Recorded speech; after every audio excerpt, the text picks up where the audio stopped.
I'm looking forward to your talk.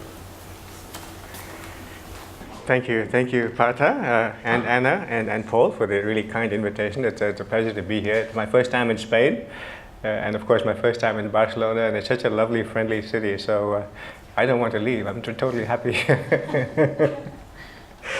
So, that's the title of this talk, and any one of you who's tried to, swat a fly or watch a fly do a beautiful landing on the rim of a teacup, or marveled at a honeybee setting out from its hive, doing a meandering course for food. It finds the food, which could be up to 10 kilometers away, and it literally then makes a beeline back home. So it knows exactly how far away home is and in what direction to fly to get back home. And these creatures do all of these things with a brain that is about the size of a sesame seed and weighs less than a milligram and carries, about 1 million neurons, as Nick beautifully showed yesterday. So how do they do this using such restricted computational capacity? Are there any simple tricks that they use to see the world and navigate in it reliably? That's one of the missions of our lab. What are the visual cues that they use to fly around properly? And the other mission is if they do use any cool things, can we copy them into building vision systems for aircraft that will fly autonomously? I started out my life as an engineer, got into biology a bit later in life, but that engineering bit is still lingering. And so I have this hankering to build devices that actually work, quite often devices that are biologically inspired. The other aspect of what we do is how far can you, going back to the biology and saying, how far can you push the perceptual capacities of a creature with a tiny brain? Insects will learn, but when they learn things, or they learn them in a fairly rigid, stereotyped way, or can they be flexible about the way in which they learn things? For example, can you get a bee to learn something in one particular context and then apply that principle that it's learned to a totally novel context? That's the kind of thing we'd like to do. So in other words, can you teach an old bee new tricks? That's the sort of thing we'd also like to look at, and I hope I'll have some time to talk about that as well. Now, I should give you a bit of a warning. Some of the people who know me, like Nick, will probably find some of this talk at least familiar because he's heard me talk several times before, and I apologize for that, Nick. But I thought in the interest of the broader audience, I'll talk mostly about work that's been published, and towards the end of this time, I'll talk about some of the newer work, unpublished work, if that's okay with you folks. It'll give you a broader idea, I think, of what we're doing and what we have been doing. So this was the subject of the talk, mostly the honeybee. And before I go any further, I'd like to thank at least some of the present set of people in our lab. Half of them are biologists and half of them are engineers. So without these people, I wouldn't be here talking to you today. Now insects have compound eyes, as Nick illustrated beautifully the other day. Each compound eye consists of many, many little eyes called ommatidia, and in a honeybee typically you've got about 5,000 ommatidia in one eye, another 5,000 in the other eye, and each ommatidium is looking at a small cone of space, typically a couple of degrees across, and within each of these ommatidia you've got color analysis going on as well. So you've got ultraviolet receptors, you've got blue receptors, and you've got green receptors, and so you're getting color analysis happening in each one of these triplet pixels in space. So I suppose the insect eye is capturing, on the one hand, a panoramic image because it's looking all around, but it's also capturing what you might call a pointillistic image because each one of those little pixels is actually a pixel triplet consisting of the three primary colors, right? So that's how it's actually imaging the world. And of course, our eyes are a little bit different. They are what's known as a camera eye with a single lens that focuses light onto a retina, which has about 100 million neurons. So optically, there's a difference between the way in which an insect acquires information and the way in which humans acquire information. But that difference is not that profound. It's just a relatively superficial difference. A much more profound difference between insect vision and our own vision comes about from the fact that the two eyes of an insect are actually very close together. When I say the two eyes, I mean the right compound eye and the left compound eye. They are very close together. And this makes stereo vision rather difficult if you're an insect because the baseline is very small. The reason why stereo works well with us is that the two eyes are 8 centimeters apart. So if I look at my finger with one eye, then with the other eye, the image, you go on, you can try it yourself, the image is displaced in the two retinae, and your brain is measuring that displacement or disparity, and it's using that to work out by triangulation how far away your finger is, right? That's how stereo works. But now imagine what happens if you take these two eyes and move them progressively closer and closer together. That disparity or displacement gets smaller and smaller, and ultimately it's so small because the viewpoint is almost exactly the same between these two eyes, right? So it's very difficult to extract reliable depth information if you're an insect, unless the object is very close to you, when of course the disparity becomes strong enough again that you can do the job. But for the most part, insects seem to have gotten away with this principle entirely. They don't use stereo for most of their tasks. They rely on something that's much more active. They rely on their own motion in the world to work out how far away the objects are. So the concept is very simple. Let's say you're moving along in a straight line. You're driving along a highway, for example. You find that the trees lining the avenue, the highway I should say, whiz by very rapidly past your visual field. And this high image velocity tells you that these objects are very close to you, right? Whereas if something is very far away, clouds in the sky, a distant hill, or the sun, or the moon, the images of these objects don't move at all, or move very little as long as when you travel. As long as you're traveling in a straight line, by the way, it's only translation that gives you information on object distance. Rotation does not give you any information, because you imagine if you stand in one spot and turn, then everything moves around you at the same angular velocity, irrespective of the distance, right? So rotation does not give you any information about the three-dimensional structure of the world. It's only translation which does. Okay, so what I'd like to do is describe over the next few slides some of the experiments we did to gain this insight about how insects see the world in 3D. So it's a very active way of seeing the world, I should say. You've got to keep moving in the world in order to see it in 3D. The moment you stop moving, the world collapses to a two-dimensional world. Okay, so you've got to move in order to see the world in 3D all the time. So many years ago, this was a purely chance observation. It usually comes about by doing something that you didn't necessarily say you would do, but you noticed this interesting phenomenon and you start to investigate it. That's how science works, I guess. So we found many years ago that when a bee flies through a hole in a wall, coming into the lab, and I have to tell you later on how we train bees. I don't have time to tell you exactly how bees can be trained. And by the way, it's very easy to train bees. You can do that in your backyard, in your own home, and you don't even have to have a beehive. You can use someone else's beehive. So it's actually very easy and it's cheap. So anyway, but if you've noticed that when bees flew down through the hole in the wall, they flew fairly precisely through the middle of the hole. In other words, they balanced the distances to the right and left hand rims fairly precisely. And we asked ourselves, how are they doing this, given the fact that they don't have stereo to measure these ranges? Even if they had stereo, it really wouldn't help in this case, because you see the right hand rim is being viewed only by the right eye, and the left hand rim is being viewed only by the left eye, right? So even if you had stereo, you couldn't really use it in this particular case. So how do they do this? Well, are they doing something different? For example, could they be balancing the speeds of the image motion of the two rims and equalizing them as they fly down this gap?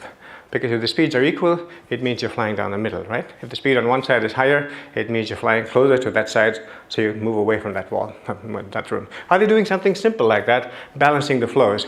So you can test this idea rather simply by training bees to come into the lab and fly down a tunnel like this, the inside of which is lined with the visual texture. These are black and white stripes.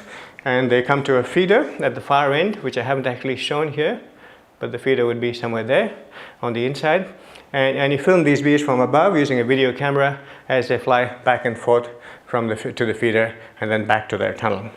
So if you film and analyze lots and lots of these trajectories, you find that these bees fly fairly precisely down the middle of the tunnel. In other words, balancing the distances to the two walls.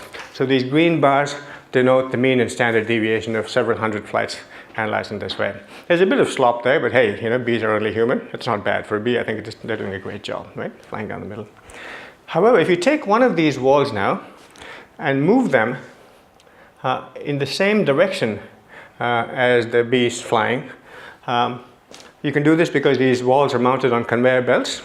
And of course, there's a sheet of transparent perspex on the inside to prevent any wind currents from affecting their flight.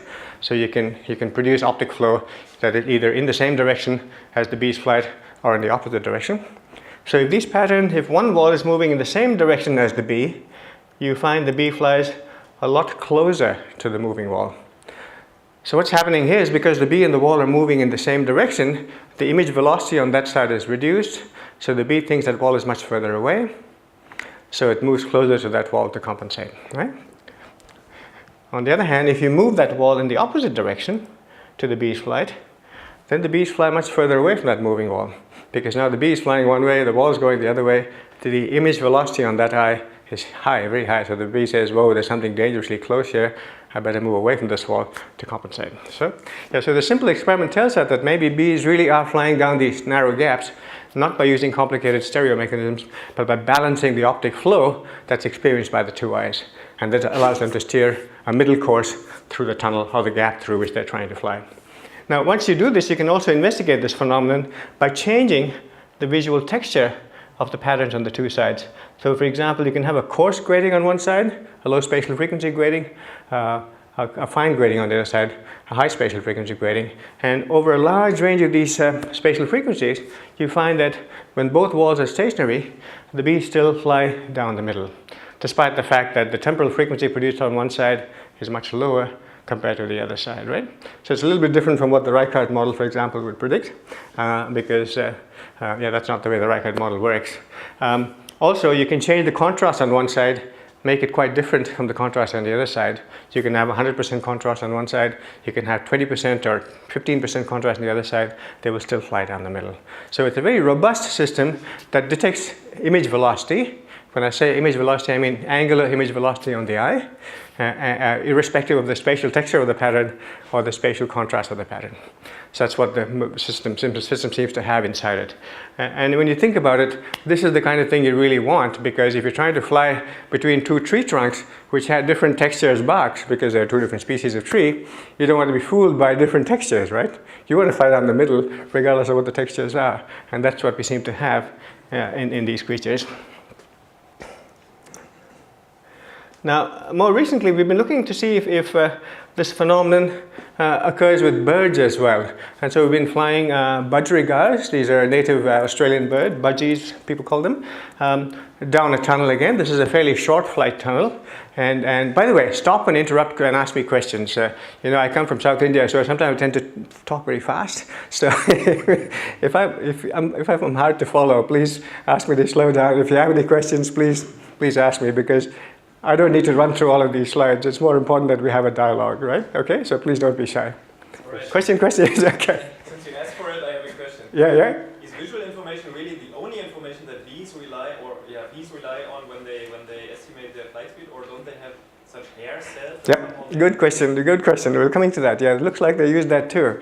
Certainly they use that too. But vision seems to play quite a strong role. And we're starting to look at the role of the antennae, for example, and the Johnson's organs in sensing airflow. I'll come to that. Yeah, absolutely. So you also mentioned that the Reichhardt model wouldn't work. Have you figured out the circuit that does? The ultimate? No. A lot of other people are trying to do that.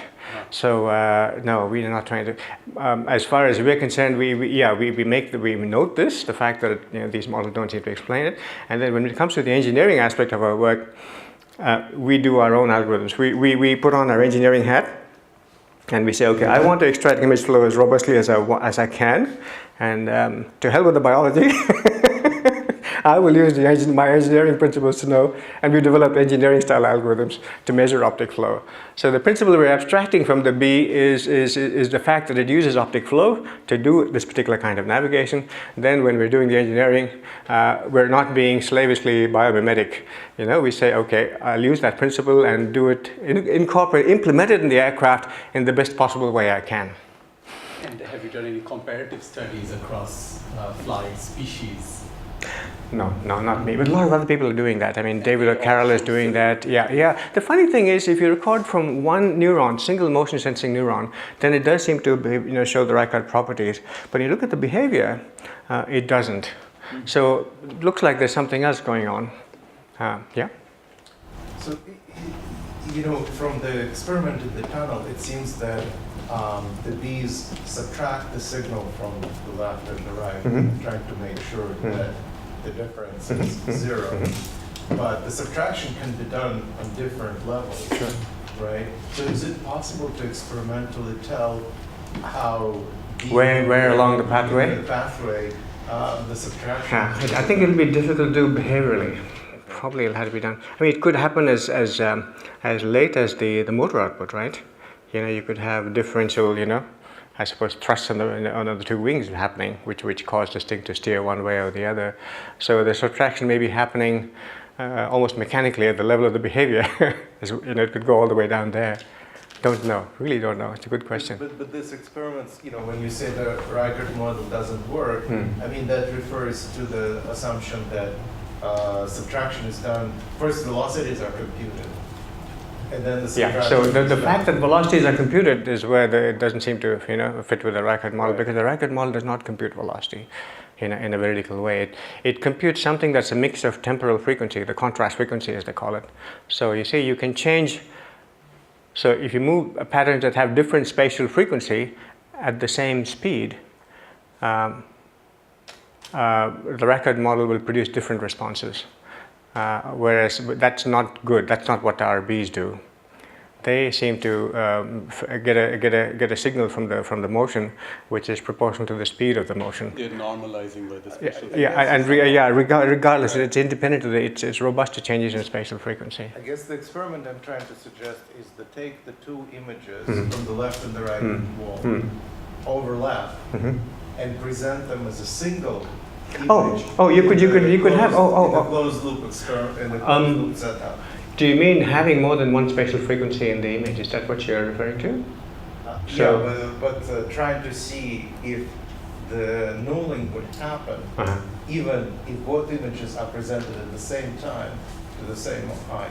Oh, well, I don't know if this answers your question, but we certainly have had, for example, random gratings. This is broadband white noise gratings on one side, and a single, you know, sinusoidal grating on the other side. Again, it's independent of. So the main thing, the main variable that controls this centering seems to be the angular velocity of the image. So, you can do all that. The only thing that fools them is if you have a high contrast grating on one side and a blank wall on the other side, because then they go and hit the blank wall because there's no optic flow. So it tells them that side is infinitely far away because, you know, something's very far away. And in fact, this is something we're exploiting here. And in the case of the birds, we now have a tunnel, a long 25-meter tunnel where we can fly birds down and we can manipulate the patterns on the walls. But when we did these experiments, we didn't have that tunnel. It's a shorter tunnel where we could not move patterns, but we could manipulate the optic flow by simply changing the structure of the patterns. So in this case, if you have vertical stripes on both sides of both walls, which produce strong optic flow, you find that these birds fly quite nicely down the middle.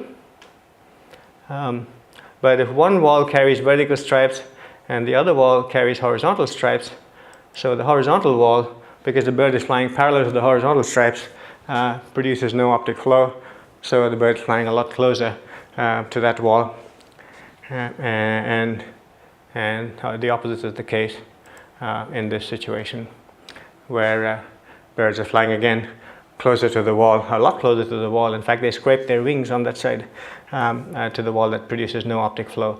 So at least some birds, we don't know if this is true for all birds, but these non-predatory birds, which have mostly lateral fields of view and very little frontal binocular overlap, seem to behave as though they're, again, navigating through narrow passages by using the same principle that insects seem to use. Okay, now I'll go, this is a cue to tell me to go to the other presentation. In what other ways could insects use optic flow, or vision I should say in general, to control their flight?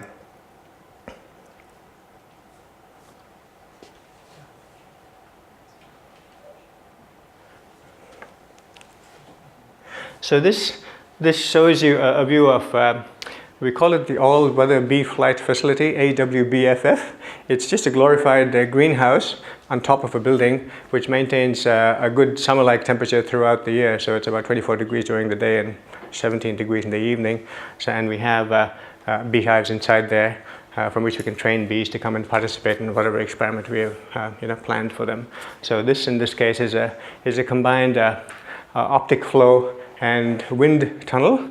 So you can present optic flow on the walls, also on the floor, and you can give them a headwind or a tailwind with a fan at the back.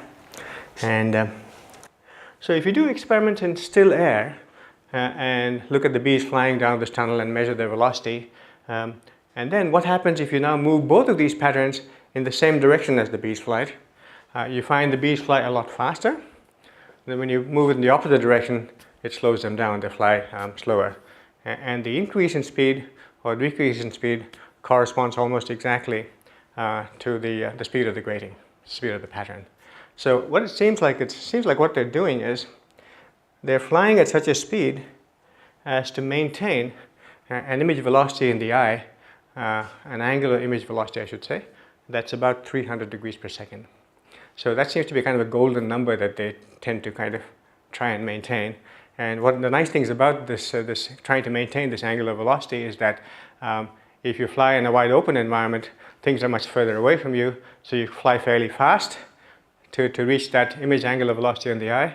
But when you get into a tightly cluttered, dense environment like a forest, everything is much closer to you, so you automatically have to slow down to maintain that image velocity. So it's a good way of automatically tailoring your flight speed to suit the environment through which you're trying to fly in a safe way, right?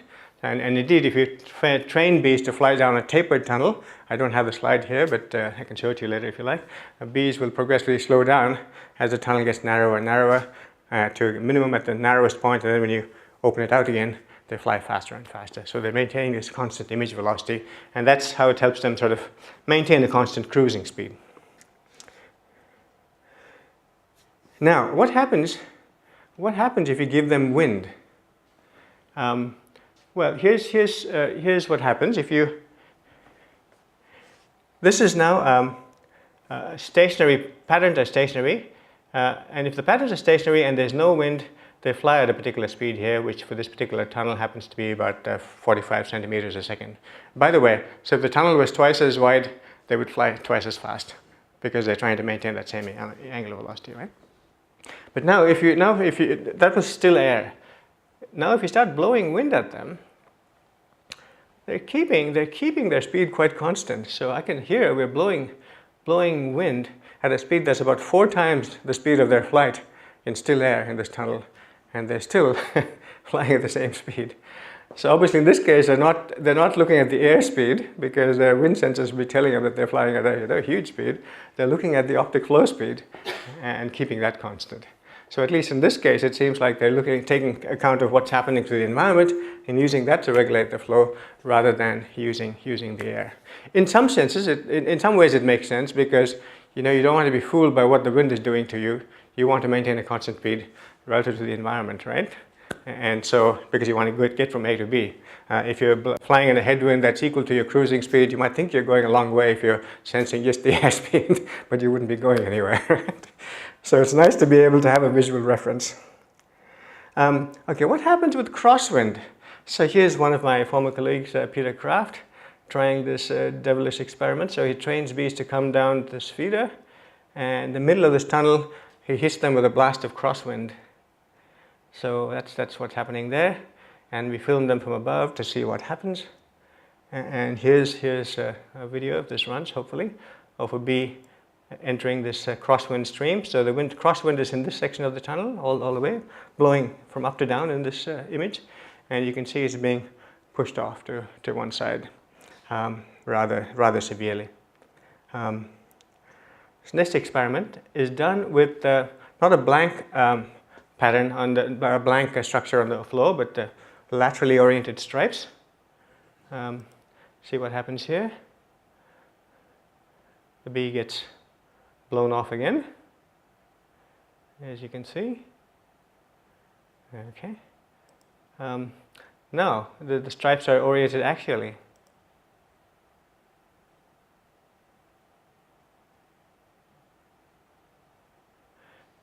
So evidently they're looking at the floor and using that to prevent their drift. Now, because the axial stripes are now perpendicular to the direction of the drift, they can see the drift happening. They can see the optic flow, they can perceive the optic flow. But if the stripes are transversely oriented, any pushing doesn't tell them that they're being pushed laterally. So they allow themselves to get pushed. And the same thing with the blank wall, right? They are changing the body angle. Yeah. So they're approximately facing very interesting, and that's where I think there is wind sensing going on. So that's exactly right. Very good point. It looks like they are sensing the wind and pointing into the wind, and in fact when bees come into land, they tend to land facing into the wind, just like a good airplane pilot is trained to do, because you get much better airspeed and you can lower your flight speed and still have the good airspeed to control yourself. So certainly in this case it looks like wind sensing is going on. Similar situation with the checkered stripes. Again, because there's enough information there, they don't get blown off a little bit, not very much at all. Okay. So now, so that's the summary of the results. So with a blank wall, this is just plot state deflection. There's a fair amount of deflection in the blank wall, fair amount of deflection with the transverse stripes, lower deflection with the longitudinal stripes, and a lower deflection with the checkered stripes. Now, what is interesting is that there also seems to be a learning effect. So if you subject these same bees to repeated flights again and again, they seem to be able to compensate for the wind. And that's what this shows here. The compensation, whoops, where did we go? After 1 hour of wind experience, the compensation is better. Doesn't look a whole lot better. However, if you now suddenly take one of these trained bees, and as it's coming in, you switch off the wind, guess what happens? It actually goes the other way. So it's obviously learned a motor skill, and it's a pre-programmed motor skill that's meant to be applied at that point in the tunnel, and it's executing that. So I think this is a view of this is one of these trained bees is now coming in, but there's no wind, and as you can see, it's actually compensating, and in this case, overcompensating. So these bees are actually learning to program their flights or their maneuvers according to what they expect at different stages of their journey to the food source. Also, these bees, on the way back, they have to compensate in the opposite direction, and they do that as well. So it is also sort of context dependent and direction dependent. So how long does this memory last? It should be a short memory, right? Yes. They're going to experience Don't know. Really don't know. It's a good point. Haven't looked at that. So you said that they can deviate in the opposite direction when they fly back. Can they learn to do that without ever experiencing flying back? Don't know. Again, good question. You mean give them only forward, only wind in the forward one, and then see what happens? Very good point. I haven't done that. I imagine it'll be hard, but I don't know.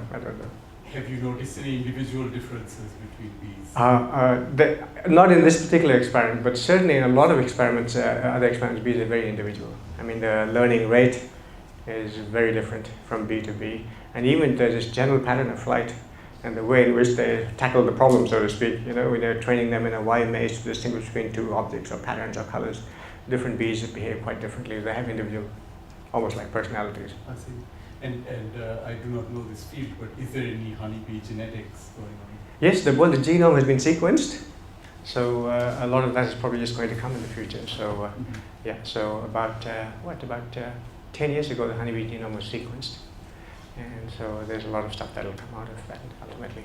It's the early days, but it's certainly not as advanced as Drosophila. Yeah. But you see, the nice thing about the bee is that it's got this very rich behavioral repertoire, which you can do, and they're wonderful learning machines, as you will see later. So there's lots of learning questions you can ask. So honeybee genetics would be more successful for behavioral. Certainly. This is what I would think in the long term. Yeah.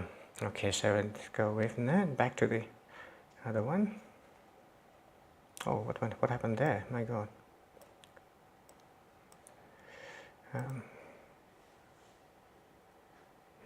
Okay, next question. How does an insect make a nice smooth landing? Landing is a challenging task, and this is why people pay aircraft pilots so much.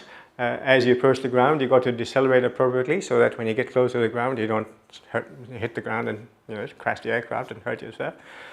Also, you've got to make sure you don't decelerate too rapidly, because then you come to a hover above the ground, and then what do? That's embarrassing. That's not cool. Right? So you want to time the deceleration properly. And how do they do that? Okay. we did some very simple experiments. This is also quite some time ago. Trained bees to come and find a drop of sugar water on a horizontal table, textured with grain, some sort of natural wood grain, or also putting a natural texture, an artificial texture on it. And we trained it to come and find this drop of sugar water and land on it. It'll drink and then go back home and then come back again. And we want to film the bees landing profile in 3 dimensions as it comes into land to get information about what its guidance strategies might be. And from time to time, we change the position of this drop of sugar water so the bee doesn't know where to expect to find it.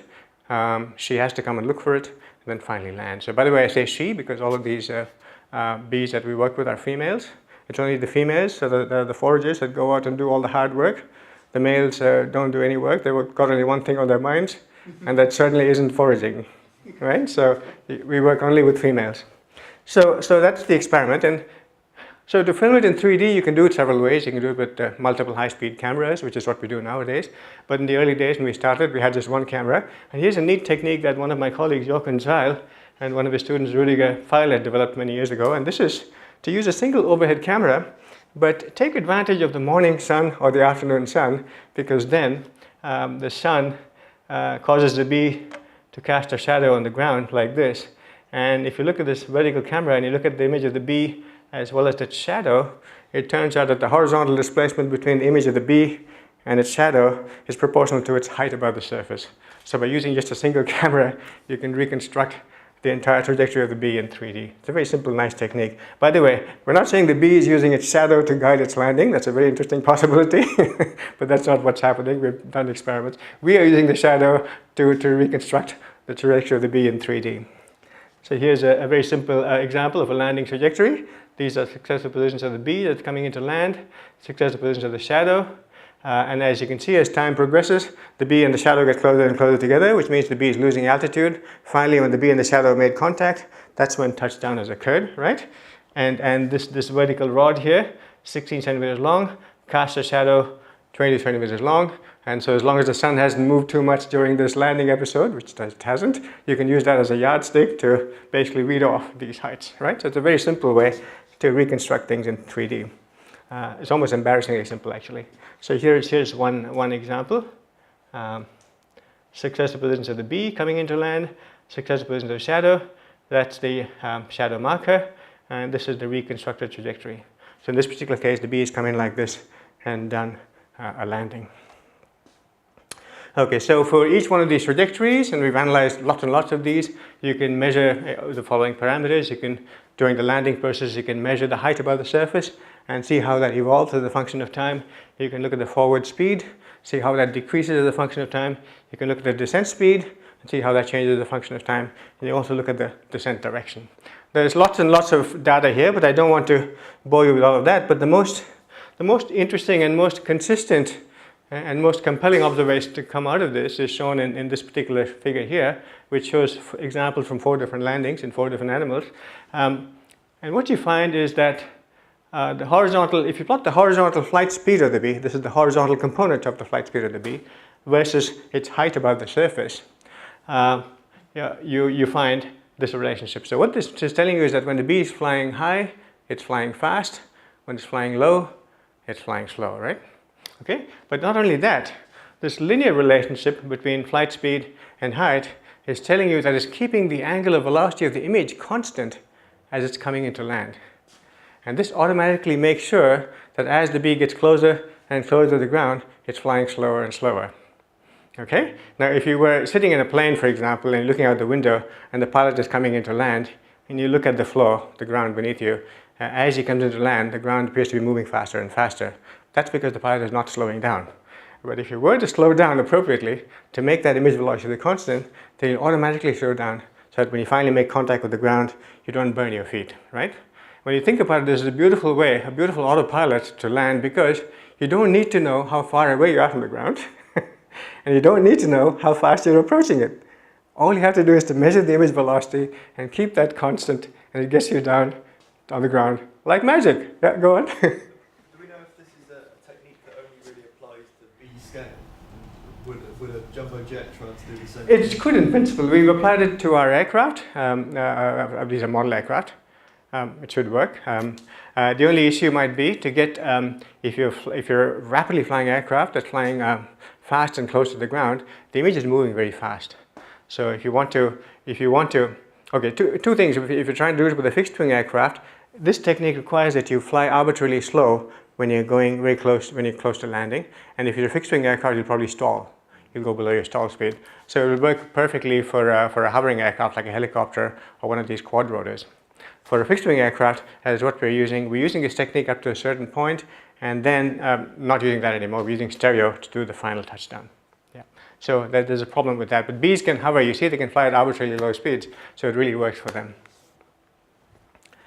So that's just that technique. And for those of you, this is what you can do is put in these two principles of this landing into a mathematical model to see if you can predict the trajectories of these bees. Now, I don't want to go into detail. This is simple differential calculus, by the way, Newtonian calculus. Nothing fancy about this.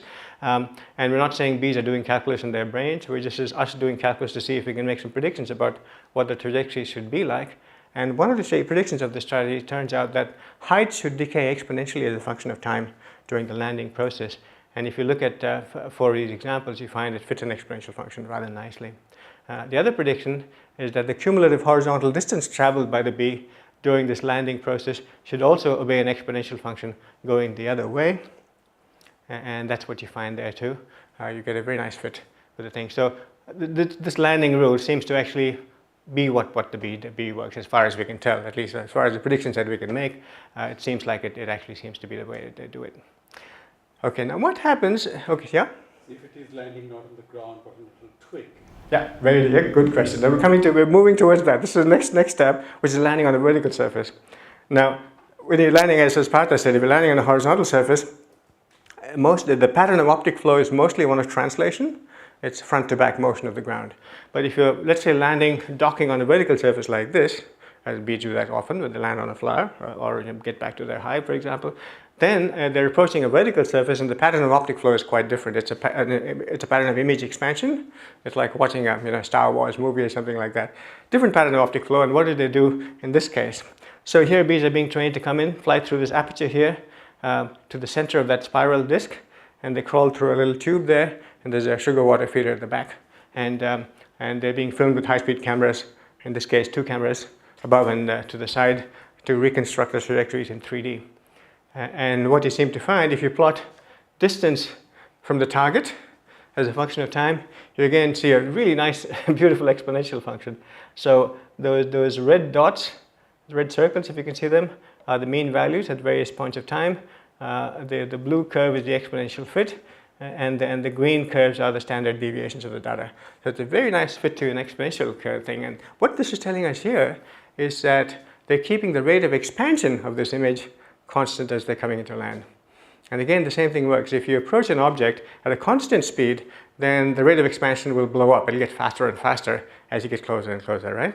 But if you don't allow that to happen, if you adjust your speed so that the rate of expansion stays the same, right, then it'll automatically slow down to a halt. Now, what you can do is you can test this hypothesis. So if you think it's expansion, and that's why we have the spiral. It works with almost any pattern, by the way, except a radial grating, which of course produces no flow when you approach it because the lines are all parallel to the flow. But bullet patterns, concentric circles will produce that. Checkerboard patterns will all produce this behavior.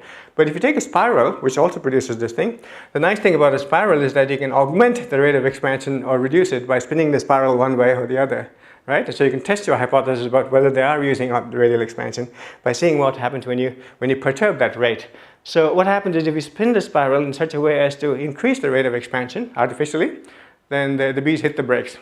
They come down a lot more slowly. Again, an exponential function, but it's the green one, a lot more slowly. And if you spin it the other way so as to increase the rate of expansion, they get sucked in. They come in a lot faster. So we're not just having fun with bees by fooling them in this way. This is telling us, by manipulating this cue, we are learning that this may indeed be the cue that they're using to control their descent, their approach. Sorry? So there are a lot of motor instructions happening there because the bees can also stall unless they change their body angle and change the volt of the wing. So they're almost undergoing hovering flight and do this trick with a spiral. Yeah. So they would hover. Yeah, you can in fact even repel them.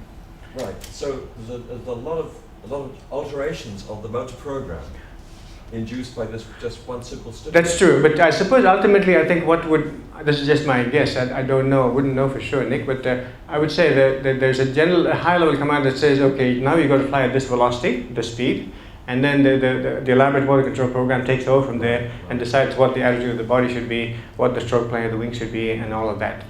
Downstream control of that, I think, yeah. Have you tried asking bees if they can land on a mirrored surface? Because wasps can land very nicely on water surfaces. Oh, my God, you have... actually, I was not going to talk about this because this is top secret stuff, but you're forcing me now to talk about it. Okay. I will. It's very interesting. It's very. Oh, look. Okay. I tell you what. We just jump. I'll show you. Since you mentioned that, I feel I really should show it. We'll be looking at mid-air collision avoidance in flying insects, and in that context, we've been using mirrors, and it's very surprising. I promise I will come to that. It's just slightly outside the realm of this, but I will come to that. If you like, I can talk about the 15 minutes extra. If you give me a bit of time, I'd certainly have it. But please treat that as confidential because we haven't published it yet. Right. So we need to do a couple more experiments. Yeah. Okay. So in this case, what they're doing, as I was saying, is if they came in at a constant speed, the image of expansion would blow up like that. You see the dotted line over there, but they don't allow that to happen. They adjust their flight speed, progressively decreasing it, so that in all these cases, regardless of whether you have a static spiral or an expanding spiral or a contracting spiral, they're keeping the expansion rate, in this case, constant at about 200 degrees per second. Now you might well ask, okay, Partha asked about what happens if they land, when they were trying to land on a raised flower or a twig, for example. There's so many different objects that they want to land on, right? Is this the case that they have to have a different rule for each object? I mean, that doesn't sound very pleasing. I mean, you'd like to have some general rules, right? Now, I think what's happening is that landing on a horizontal surface and landing on this vertical surface are pretty much the same. If you say, okay, I don't care about the pattern of optic flow. All I want to do is to aim at the target and keep whatever magnitude of optic flow I observe, I hold that constant as I come in. Okay. In the case of a horizontal surface, that pattern is mostly translational. In the case of vertical surface, it's expansional. In the case of an oblique surface, it'll be a combination of translation and rotation. It'll be some distorted pattern. Doesn't matter what it is. Just keep that constant as you come in, and you'll get the same exponential behavior, and the thing will work. And in the case of where you have a small object that you're trying to approach and land on, now what will happen is initially, when you're far away from the object, your deceleration will be controlled by the background. The background is much further away, so you'll approach it fairly fast. Then as you get closer and closer, that small object will start to fill your field of view, and then that will take over and control or dominate your deceleration rate. So that's how I think it'll happen. I'm not sure. We haven't tested that, but that's my guess. So it's probably a group theoretic, probably a way of thinking about this is a group theory, because whatever the object is or pattern is, if you were to look at the translation group of that object, that's what you are viewing constant. I see. For a grating, it would be flow. For some, I guess we can discuss this. Okay, yeah, if there's something, we can say something interesting about that, that would be very nice. Yeah, that'd be great. You're the physicist, yeah. That's a big clue. Huh. Your bees have to be big. Okay, interesting, very interesting, yeah. Huh.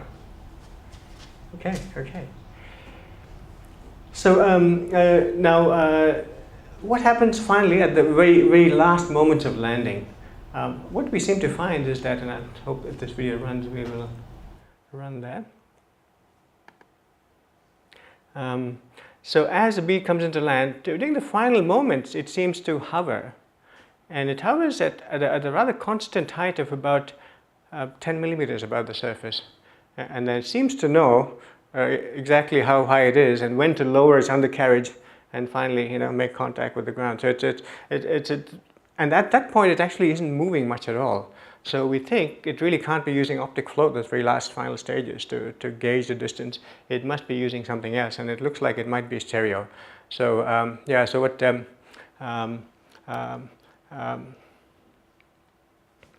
Couldn't you bounce back of the air? No, because the mirror experiments, which I will come to, tell us that that doesn't happen. No, there's no backwash from the wings that is being sensed, and it almost looks like as though it's bouncing back, isn't it? You get the feeling it's actually bouncing on an air cushion, and some I don't know if you saw it in this particular video, but a lot of the time you get that feeling. But I really feel it's a visually mediated repulsion, because what happens if you paint one of these eyes with paint and occlude vision in one eye? Of course, most of the bees really get angry and they upset and don't come back. But the few that do come back, that hover phase is very badly disrupted. So we think that they might be using stereo at those very last moments. But what is, as I mentioned, the distance, the hover distance is rather constant irrespective of the inclination of the surface. So they seem to be, whatever they're doing to measure that distance, it seems to be fairly constant. And also, of course, they can land on surfaces of various orientations, and they can also land on the ceiling. And the way they land on the ceiling is a little bit different from what happens when a fly lands on the ceiling. The fly, as far as I know, uses its own momentum to do the somersault. So it actually moves at a fairly high speed with its front legs sticking up like that. And then when it makes contact with the ceiling, that becomes a pivot point, and the momentum of the insect actually carries it over, and it sort of lands that way. Whereas bees seem to be a little more clumsy. They seem to just bumble along like this, make contact with the antennae first, mechanical contact. That tells them the surface has been reached, and then they put up the front legs, and the legs have little hooks in them. They can hook onto the surface, and they painfully pull themselves up. So it's a bit ungainly, but that's the way these bees seem to land. I've got some videos of those, but I don't think I'll bore you with them because they take time to play. So this is showing that the distance to the landing platform, the hover distance, is pretty much constant, irrespective of the orientation of the surface.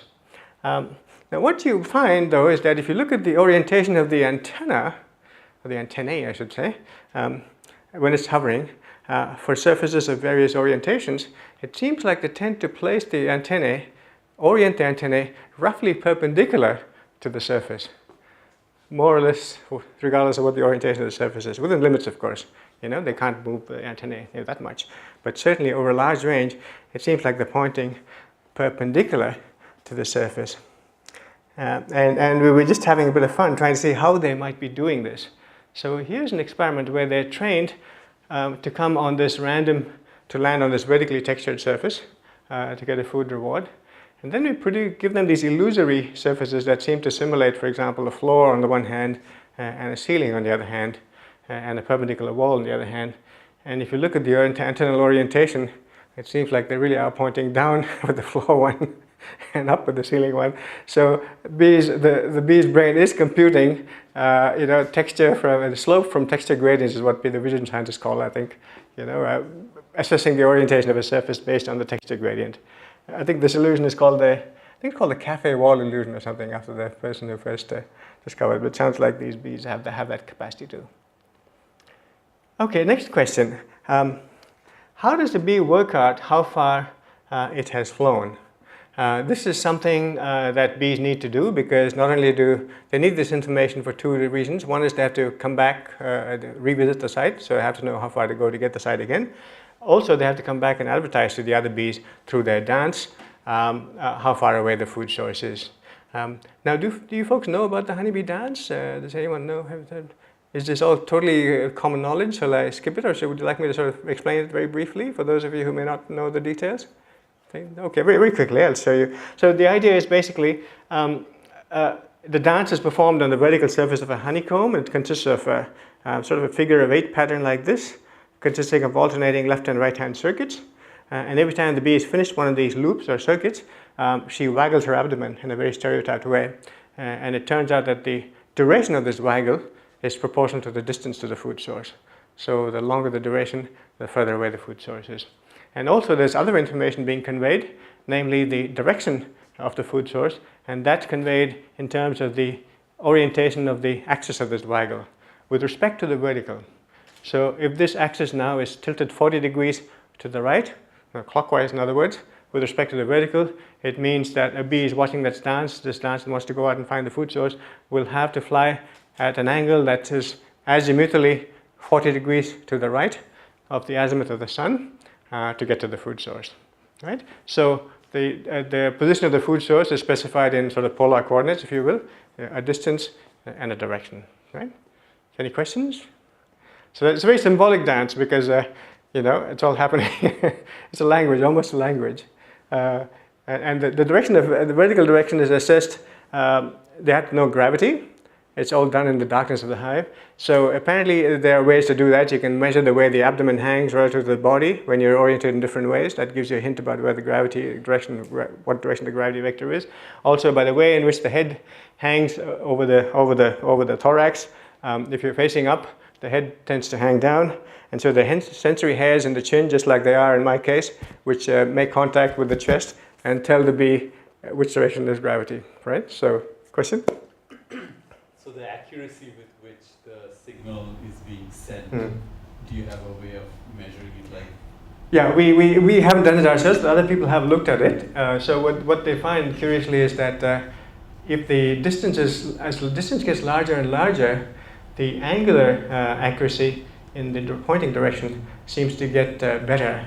And they're trying to, as though, define a patch that is of a constant size in area. Because if you have the same angular error all the time, the patch of uncertainty gets bigger and bigger as you get further and further away, right? And it seems like bees have the inbuilt way of trying to compensate for that by making an effort to improve the accuracy for larger distances. That's been found, but beyond that, we don't know. But typically, there is a variance, as you'll see in this dance, that I'll show you in the next slide. So if you do an experiment by just taking a feeder and moving it progressively further and further away from the food source, and measure how the vagal duration changes when the bee comes back home and dances, because you mark each bee individually, so you know which bee is which. So you know this bee has been here to the feeder, coming back home, and is now dancing, right? So you can color code them. Sorry, yeah? Other species, are there other species of? Yeah. And for a while, there's been this discussion about whether do different, species of bees have different dialects to their dance language. Do they have different scalings, for example? And initially, people thought yes, that's the case.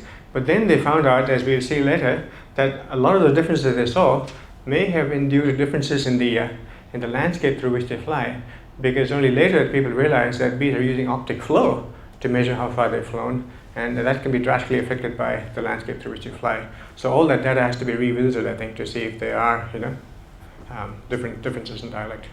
So we don't know yet. But certainly, there are some bees which use a completely different principle. The tropical bees, for example, in Asia and India, there are some species which dance not on the vertical honeycomb but on the horizontal surface, because the whole hive is, exposed to the atmosphere. And they're simply pointing towards the food source and doing a kind of a scaled down version of the journey to the food source. So, and that people think that's how the dance originally originated, and then evolved into this more symbolic way, because as bees progressed and moved to the colder climes, they had to build their nests in hollow cavities, and then for some reason, no one really understands why these combs had to be built vertically, maybe for structural reasons, I don't know. But then when you have vertical direction and you're dancing in the dark, the sun is no longer, a direct reference. So this direction of gravity, or should I say the direction of negative gravity, became the reference. And so that was a symbolic representation of where the sun is in the sky, right? And then this angle represented the azimuth.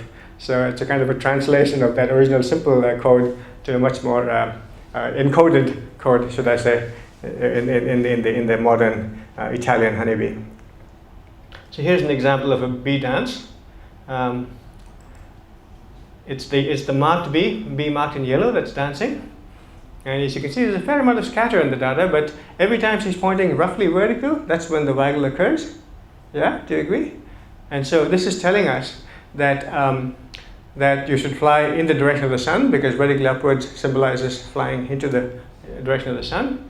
And the duration of the waggle is fairly short. So I would say, by looking at the duration of the waggle, I would guess that the food source is about 200 meters away. So if you were to go in the direction of the sun, 200 meters, and then look for this bee, you'll probably find that bee revisiting some particular plant over there shortly after she's performed this dance. Now you can also see that in the middle of this dance, the bee pauses and interacts with some of the other bees. And what's happening there is that the other bees are begging her for nectar samples that she's brought back. So they get not only information on where the food source is, they also get information on the quality of the food that they can get when they go there, and they can decide whether it's worthwhile going there or not. So they're making these fairly elaborate decisions, and it's not work that we're doing, but other people are doing lovely work about, how do you do this trade-off? Is it worthwhile flying a long way to a good food source, or a shorter distance to a crummy food source, right? I mean, what are the trade-offs?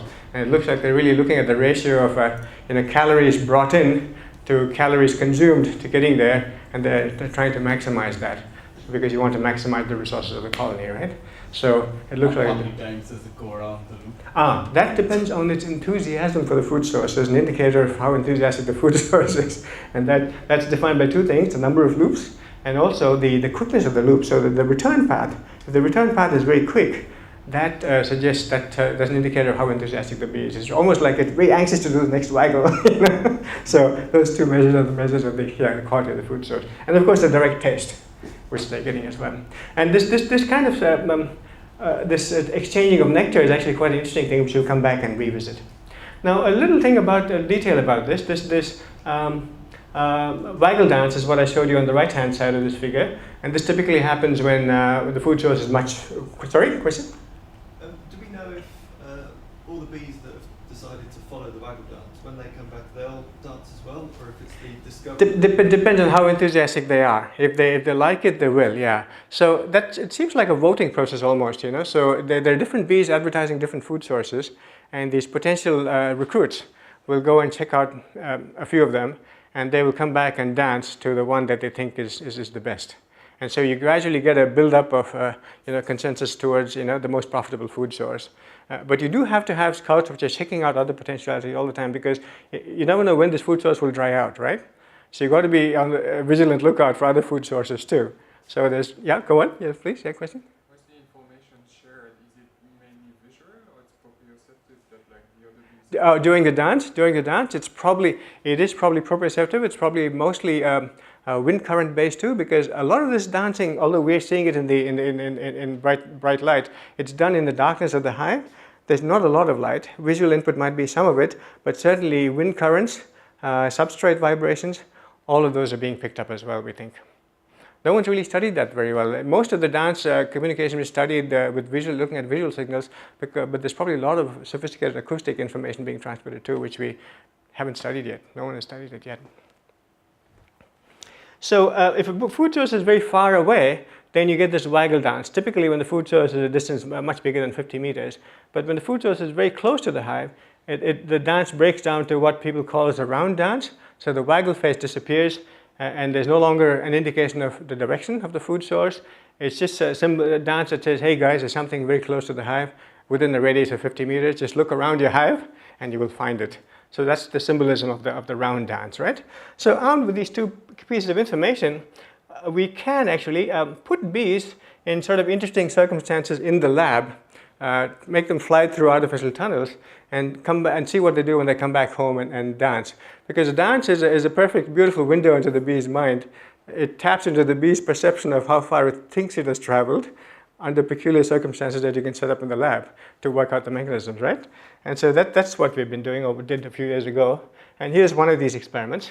So you take a hive and you place a tunnel. This is outdoors now, but quite close to the hive. So the entrance to the tunnel is only about 3 meters away from the hive. So we're within sort of stinging distance, if you might call it that. So we start off by placing a feeder very close to the hive. We train bees to come and feed there, go back home, and we observe their dance. By the way, bees are individually marked, so we know which bee is which and whether it's come to the food or not. And then when you measure the dances, sure enough, they do a round dance because the feeder is very close. That's what you'd expect. And then you take this feeder and move it step by step along this tunnel, and the bees will follow. But you cover the top of the tunnel with a sheet of perspex or insect screen to make sure the bees don't cheat and take a shortcut by flying outdoors and coming and landing on the feeder. You want them to fly through the tunnel, so you make this the only available opening through which they can enter the tunnel. So they fly all the way down to the tunnel, and eventually you move this feeder to the far end. And now these bees are flying all the way to the far end, coming back home and dancing. And now, if you look at the dances, they're signaling something like 200 meters. This is comprehensively overestimating the distance they have traveled. Physically, they've flown only 6 meters here in this tunnel, plus about 3 meters outdoors, so a total of 9 meters. But they're signaling something like 200 meters. So what's going on? So we think what is going on is that these bees are measuring how far they've flown by measuring the optic flow that they're experiencing during their flight and integrating that over time to get an idea of how far they've flown. And because in the tunnel, they're flying through a very confined tunnel. This tunnel is only about 10 centimeters wide, 20 centimeters tall. Even a small amount of forward motion of the bee causes a huge amount of backward motion of the environment.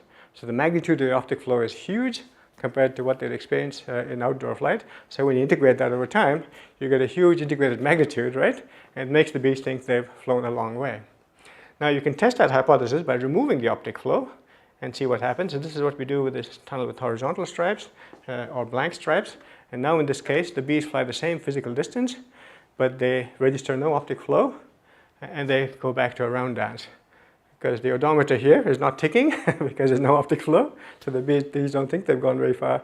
So it looks like they're signaling around. So it really looks like, contrary to what Carl von Frisch, the Nobel laureate who got his Nobel Prize for looking at the meaning of the decoding the symbolism of the dance and showing us what it meant, he was interested in this question too. So we're not the first ones to look at the honeybee's odometer.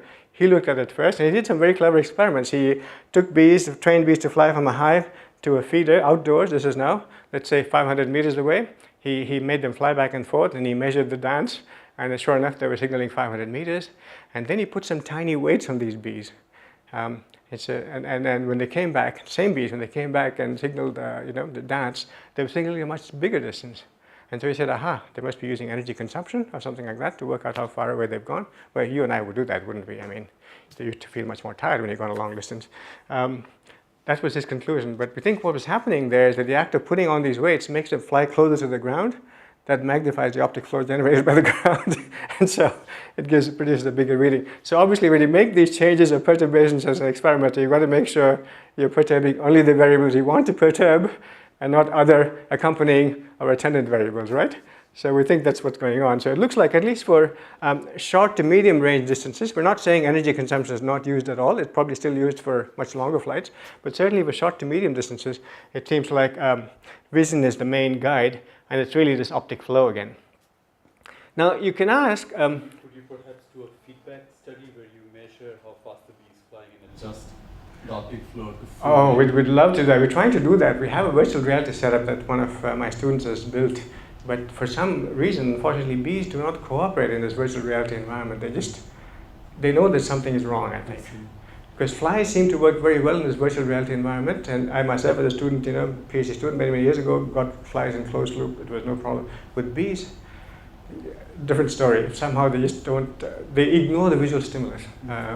Poor guy, he's tried so many different things. Just doesn't work. We'd love to be able to do that, exactly.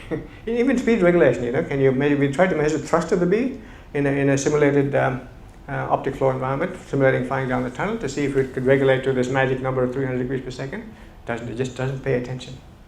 Freely flying bee, fine, absolutely, but a tethered bee, no. Okay, so the next question here is, this false dance that these bees are performing, what did the other bees do? Do they really believe this dance, or do they ignore it? Well, you can test that experiment again quite easily. This is done in Germany, by the way, rather than Australia. So slightly different parameters here. So the numbers are again similar, but slightly different. So here bees are being trained to fly in this. This is done outdoors, this experiment. Bees are being trained to fly in this 8-meter tunnel. They come back and they signal a distance of 140 meters, slightly lower, but still hugely exaggerated. And we look to see where the recruits now, the new recruits, look for the food source that's being advertised by these dancing bees, right? Now, this has to be done in an area where you can be sure that there's no other honeybee hives, because you can have other bees coming in, visiting, interfering with your experiments. We don't want that, so we've got to make sure that that's the case. And what you do is you place an array of dummy feeders along this trajectory outdoors. When I say dummy feeders, I mean these are just feeders with no food, just empty feeders, which look like feeders, with a student observer stationed at each one of these feeders to see how many bees are coming and landing, how many recruits are landing at each one of these feeders at different distances. And what you find is that if you look at the recruits and the distribution of the recruits, I don't have a diagram here, but the peak happens indeed at about 140 meters. So the recruits really are believing this false dance that the bees are giving them. That's one thing. Not only that, what happens if you suddenly take away this tunnel? What do the trained bees then do? Can you guess? Exactly. they search at 140 meters too, because when you think about it, what else could you do? I mean, you've been trained to go into this tunnel, you don't find the tunnel anymore. What's the next best thing you can do? Just fly outdoors and play out the optic flow that you expect to get, and because now everything is further away, you have to fly that much further away to get to the food source. So you could say, in fact, the bees are being fooled by their own dance, but that's just a flippant way of looking at it. But what this tells us is that we're not just fooling bees here. It's telling us a couple of things, because it addresses one important controversy that was there ever since Carl von Frisch discovered this business of the bee dance. A lot of people still refuse to believe the symbolic bee dance, and it probably exists. Maybe there's no denying that the bee dances. You can see it, you can video film it, right? There's no doubt about that. But is that meaning really being picked up by the other bees? That was the question. Lots of other people were saying, okay, maybe they're not actually symbolically decoding a dance. Maybe they're simply following these dance bees physically to the food source. They could use olfactory cues, smell cues, or they could use vision to just go and go follow them to the food source. Could they be doing that? Well, at least this experiment suggests that that's not the case, because if these recruits were simply following these trained bees, they would all end up in the tunnel, right? But they don't. See, they're actually flying outdoors. It's not in their instinct to go inside a tunnel. I mean, that's just a strange thing that we're training these specially trained bees to do. So obviously, yeah, question? Yes, I had a question regarding landmarks. If you would actually insert a landmark into the tunnel, would the trained bee then, when you remove the tunnel, would the trained bee search hopelessly for the landmark? Probably would. If it's a prominent landmark, it probably would.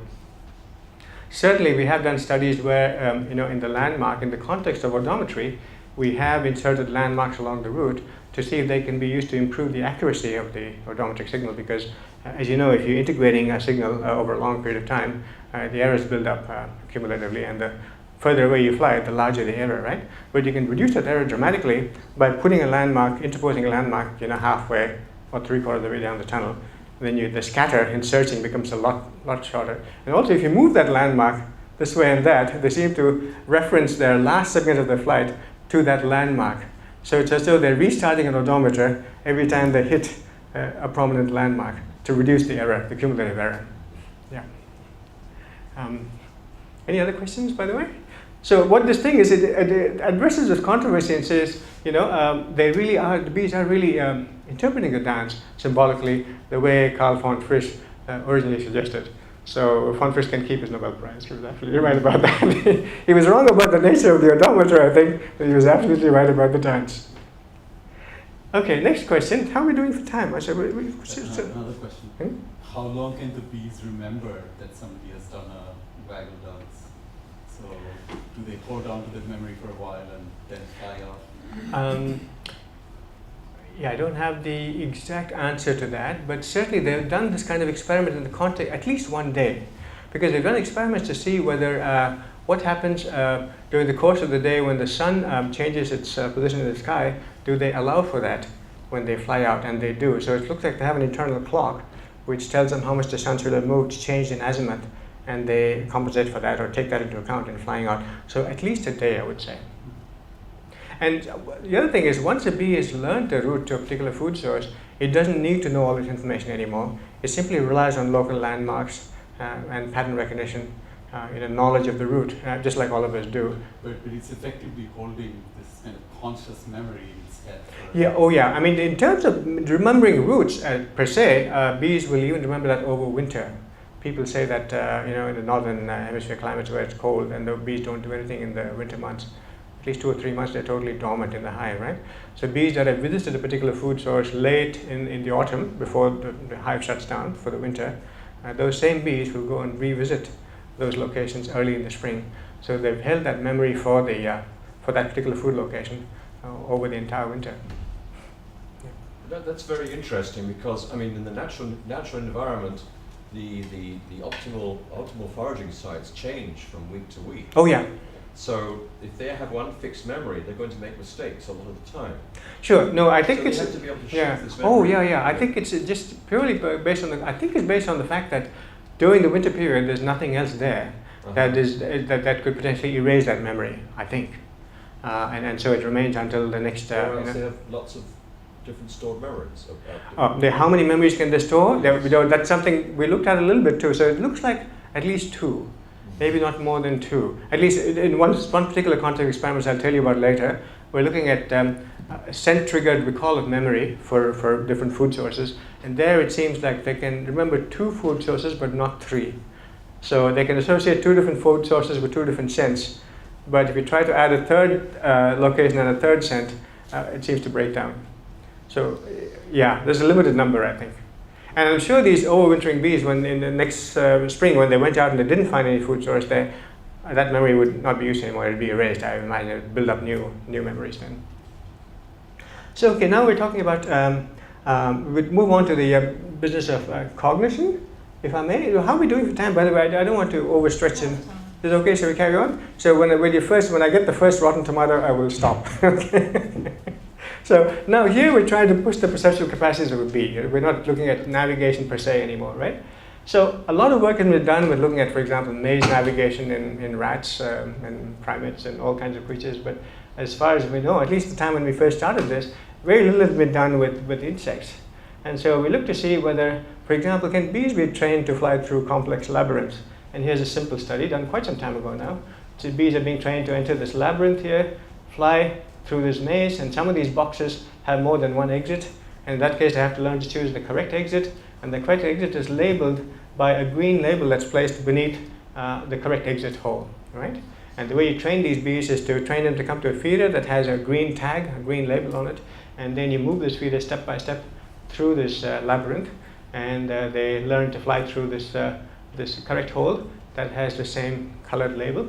And you take the feeder up to, you don't have to take the feeder all the way to the end of the route here. By the way, that's the final route here, that's the final destination. You can take it through 2 or 3 boxes, and then the bees have already learned the hang of it. The idea is to fly through the maze by following the green tag, so to speak. And then you can jump from this point all the way to the final destination, and the bees will follow these tags and go to the end. And don't worry about these histograms. They're basically showing that these bees are actually performing this task very well. They learn it in about a day. So the training itself takes about less than a day, and they learn it. And here's a trained bee flying through one of these mazes. This happens very fast, so you'll have to follow it very carefully. Here she comes, she's following the green tag.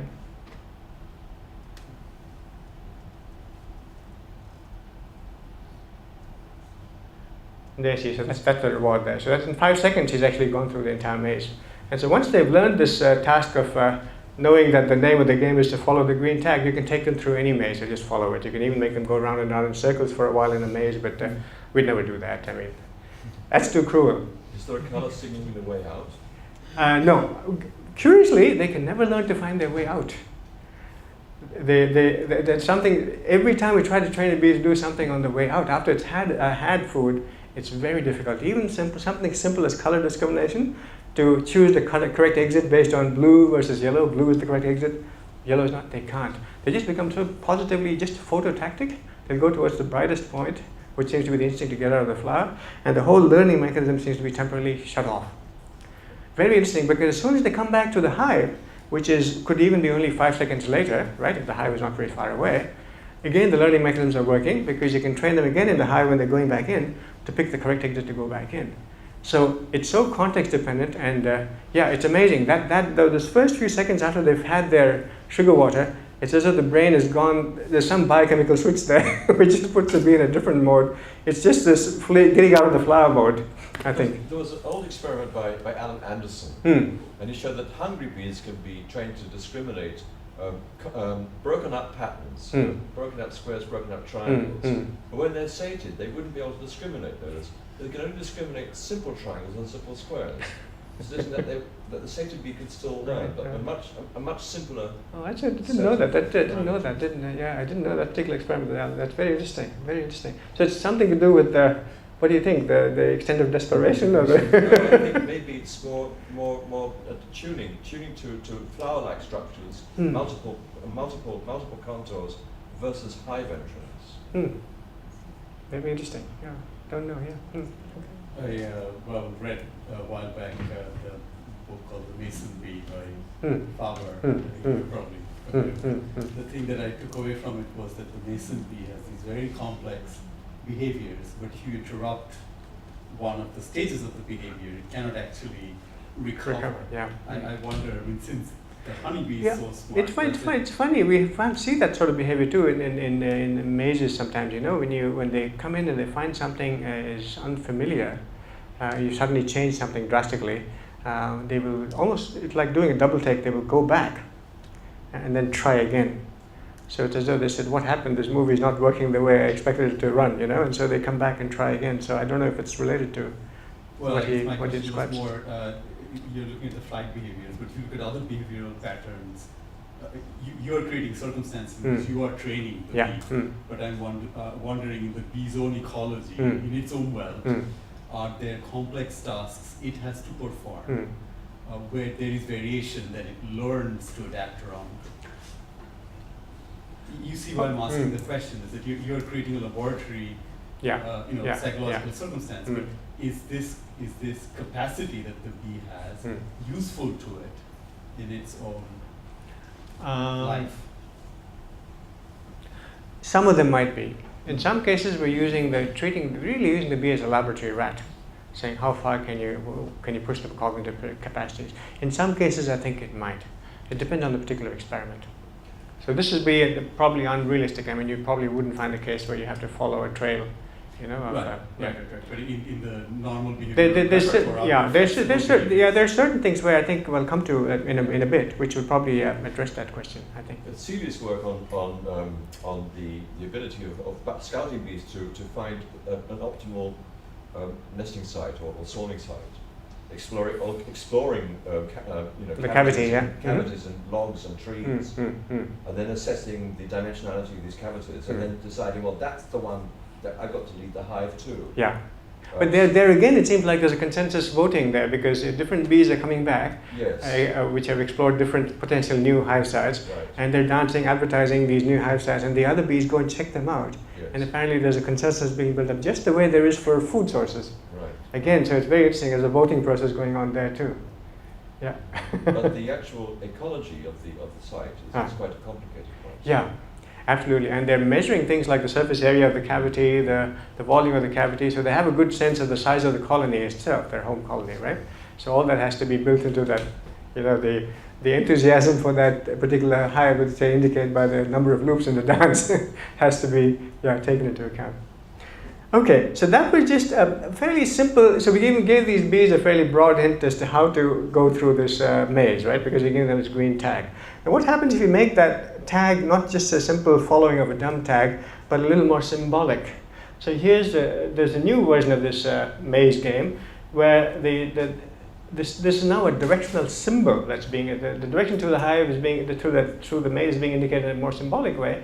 So you notice some of these chambers have a wall that has a particular color in the back. And the symbol is that if this color is blue, you've got to turn right. If it's yellow, you've got to turn left.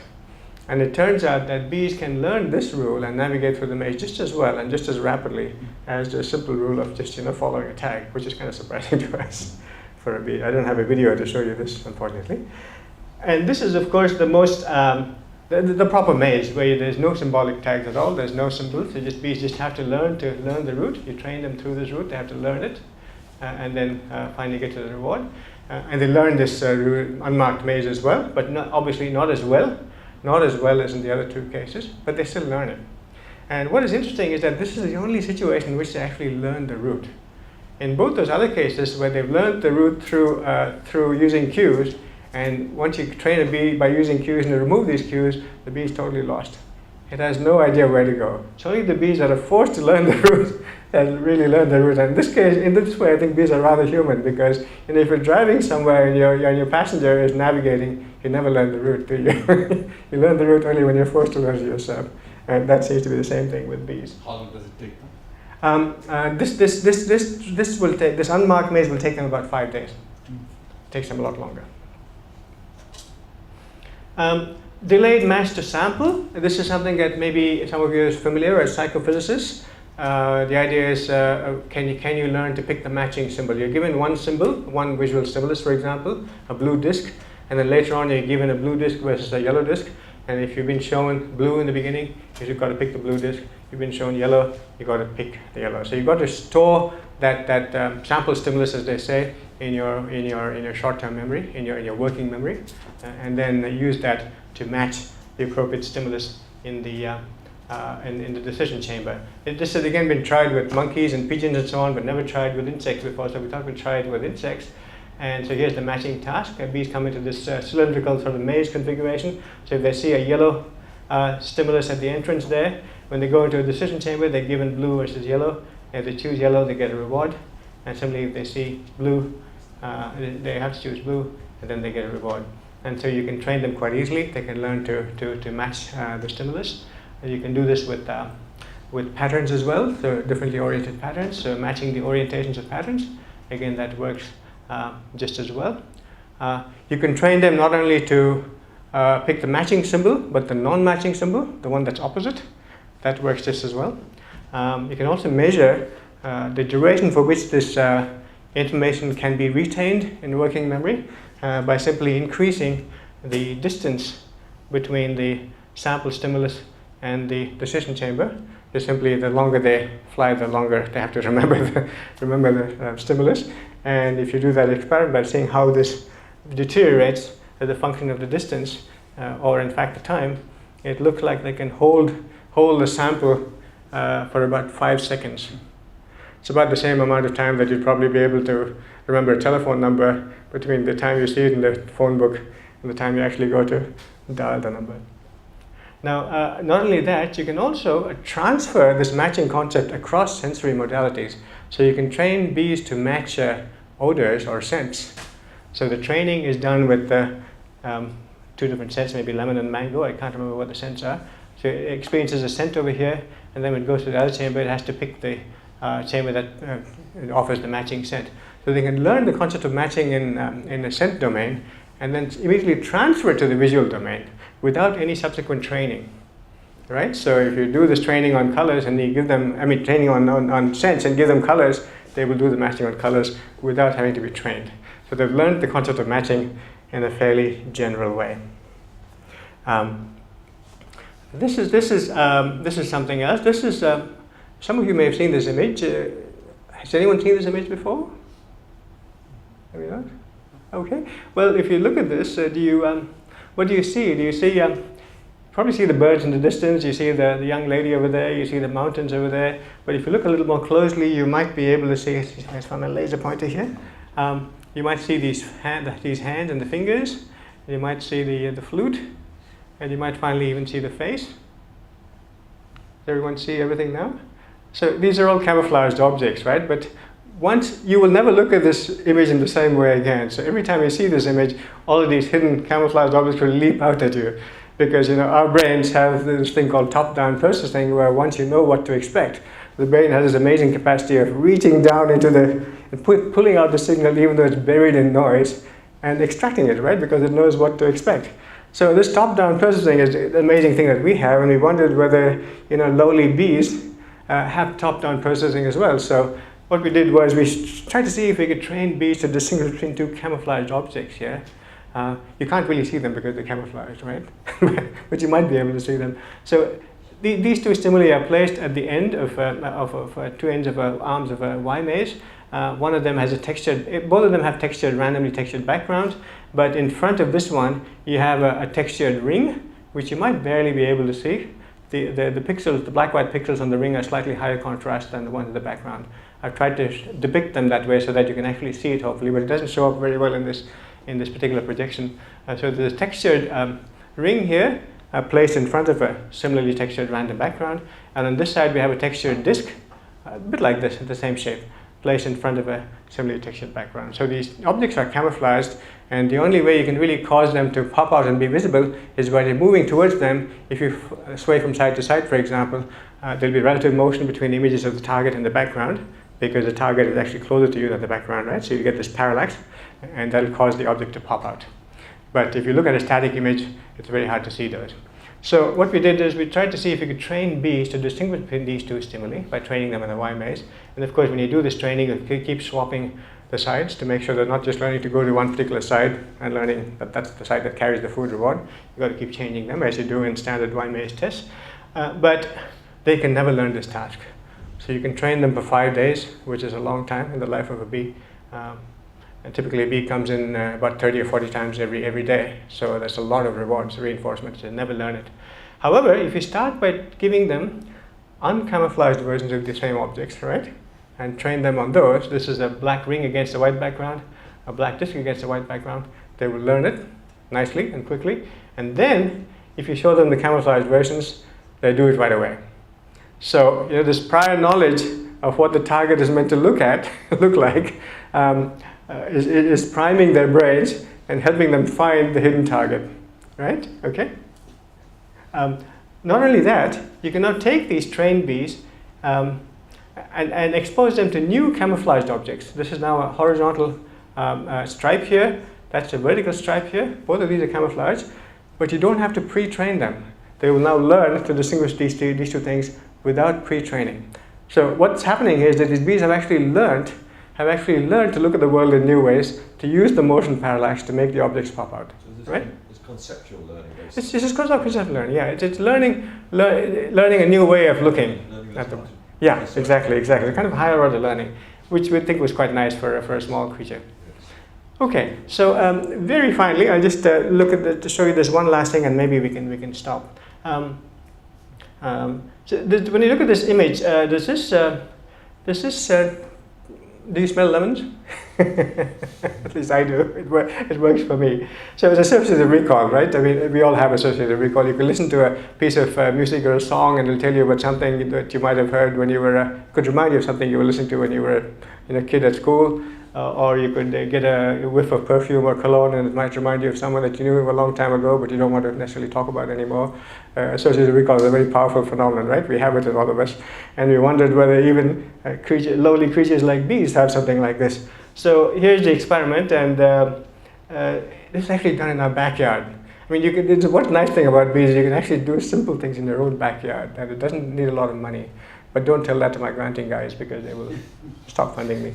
So here's the experiment. So we're trying to see whether an exposure to a particular scent can trigger recall of a previously visited food source that the bee might have visited. So what we do is we take this hive and we train bees to go and visit a sugar water feeder that is laced with the scent of rose at a particular location in this garden. So the bees are individually marked, so we know which bee is which, and we know how many times it's gone to visit that feeder. So now we train them to go to that feeder for 2 days. Then we take away that feeder and then train the same bees to go to a different feeder, a lemon-scented feeder, placed in a different location. The same bees are now being trained to go there, again for 2 days. And then we keep swapping back and forth the position of the feeder. Every time the feeder is in the first location, it has the scent of rose. Every time it's in the second location, it has the scent of lemon, right? Okay, now, question is, we do this training, then we go away for the weekend. During the weekend, the bees can fly wherever they want. They can learn new food sources if they want. We have no control over them. We cannot imprison them in the hive. So they can do whatever they want. But early Monday morning, we're back. It's quite cold. There's no bee activity. And we just put 2 dummy feeders. So one where the former rose feeder used to be, another where the former lemon feeder used to be. There's no sugar there anymore. There's no scent anymore, right? And there's no traffic in the hive. It's quite early in the morning. It's quite cool. And we simply come and blow scents into the hive. So we blow a rose scent into the hive, and these marked bees emerge, and most of them search where the former rose feeder used to be. And again, if we stop that for a while and let the bees stop traveling, and then we blow lemon scent again, the same bees emerge again, and most of them now visit where the former lemon feeder used to be. Now, what is nice about this thing is that in the test, there are no scents at the target, right? There's no scents at the destination. So they're not just getting the scent and then homing in on a scent. this sense is actually triggering recall of these previously visited locations, right? So there's this associated recall. And I think what's useful in this case for a normal bee is that, remember when I first showed you that dance, a bee comes back home and it dances and it passes on nectar samples to the other bees. Now if the other bees get a taste of that nectar and they've been to that food source before, they say, aha, I know where that food source is. They will go there right away. They don't need the information on the distance and direction. They supplement that information and expedite the journey to that food source. So associated recall, we think, is actually helpful to these bees and helps them navigate.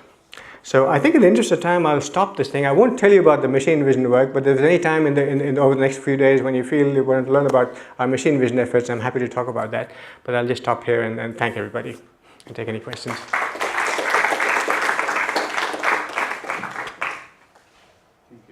Safe to say we will never look at bees the same way again. Our percept has shifted. So, questions? So it's quite interesting to see how the bees are apparently able to transfer the knowledge about the distance and the angle of the food source into this bee dance. But even more intriguing, I think, is the ability for the other bees to read this information. And I wonder if we have the slightest clue on how this might work. No one really knows. I mean, it's a big open question. Lots of open questions like that. Exactly how is it? There's some hint that other bees, the potential recruits, are actually following this bee during the Weigel phase. And by following it, maybe they're able to do something like count footsteps and measure what distance of Weigel has happened or what the duration of the Weigel is. That's one possibility. No one really knows. There's also some work from Randolph Menzel's lab which is suggesting that they might be measuring electrostatic fields which are caused when these bees come back from a food source. They've flown, they build up charges apparently on their body, and the oscillating abdomen can transmit electrostatic fields which can be sensed by the antennae of these other bees.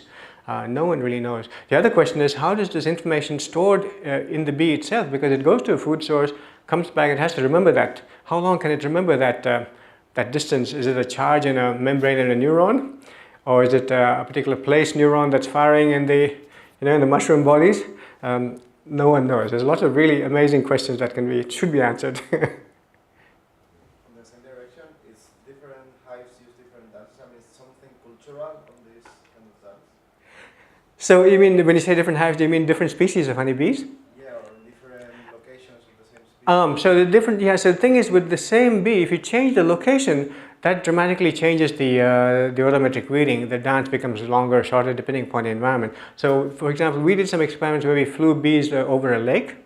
And over the lake, when they fly over the lake, especially if there's not much ripple in the water, the odometric reading increases at a much slower rate because there's very little optic flow. That's the point where this image velocity thing breaks down. So as long as they're flying over land, you get the odometer is ticking over very rapidly. When they fly over water, it's a much lower slope. And so you get, when you say different species of bees, the trouble is they have looked to see if there are different species showing different dances, but they haven't done this in the same controlled environment. So I think now that we have a tunnel situation, we can probably test them all in the same controlled environment and see what happens. But you see, the dependence on environment is not so much of a problem because you see, if one bee goes and finds a food source, comes back and dances, and all the other bees go to look for that food source, they're taking the same route. So even though you have a wrong yardstick, all the bees are using the same wrong yardstick. So whatever errors are happening, they're the same for all the bees, so they cancel each other out, right? So that's kind of a nice way to maybe this is how we can understand what's going on. It's not such a problem if this thing varies from environment to environment because all the bees are using the same environment in that colony. There's still the question of what happens if different bees fly at different heights, because that can change the amount of optic flow. And the question there is, do all bees fly at more or less the same height? Or do they have some way of measuring that height and taking that into account and doing their calculations? We don't know yet. That's something we don't know. Also, how they pass this knowledge to each other, to the next generations of bees. Oh, the next generation of bees. Ooh, I don't know if that's ever done. I don't think it's done. I think each new generation learns it afresh. From by looking. I mean, there could be. I mean, with all this new excitement about epigenetics, then maybe there's some information that's being passed on. But I don't think they can't. Sorry. A naive bee will waggle dance. It looks like it looks like it's almost a built-in motor pattern. It doesn't have much time to learn, so it'll probably refine its dance.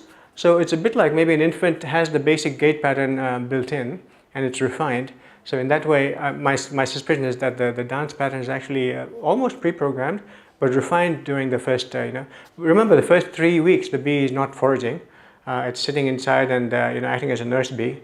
And then it's only the last 3 weeks that it actually starts out to forage. And the first few foraging flights are exploratory flights, and that's where it's probably learning to refine its dance.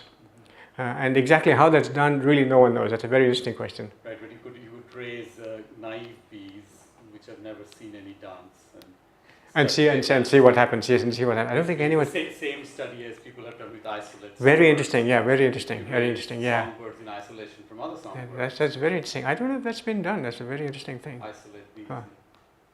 Absolutely. Are there other questions? I have one. Other taxa of insects which are removed from bees. Are there any other taxa of insects that show similar behavior? With the dance, it's funny. A lot of creatures apparently show this waggle. I think David Bless showed many years ago that the butterfly apparently comes back when it lands. Butterfly has flown some distance, comes back and lands. It does a waggle, but there's no other insect observing it. So some people think that there's some other metabolic function for this waggle that's been adopted by the bees and used for signaling purposes. And maybe this waggle itself serves some other role as well, which no one really... do this when they warm up before they fly. Yes. Of course, they have to do the isometrics, right? Yeah. But this is after they've landed, apparently. And in fact, the duration of the waggle there in the butterfly apparently is related to the distance it's flown. So there's all this computation going on with no purpose, as we were talking yesterday. And no apparent purpose. So maybe we still don't understand the purpose. So the results that you showed on training bees, distinguishing the annulus from the disc, there is a 30% chance that they go to the wrong stimulus. Mm-hmm. I was wondering if you ever, or if anybody has ever tried to track down this residual variance. So is it that they fail to recognize the stimulus? Is it that they simply don't care, or is it a remaining set of exploratory activities? Because if I build a robot that is wrong in 1/3 of the cases, nobody would really. No, it is interesting. It could also be. It could be a function of the stimuli we picked. We picked them because they were convenient to install and mount. I don't know if they are the best stimuli to use for pattern discrimination. For example, if you give them horizontal versus vertical stripes, just uncamouflaged, I'm talking about. They're very good at discriminating that. They will, they can discriminate to about 80% or 90%.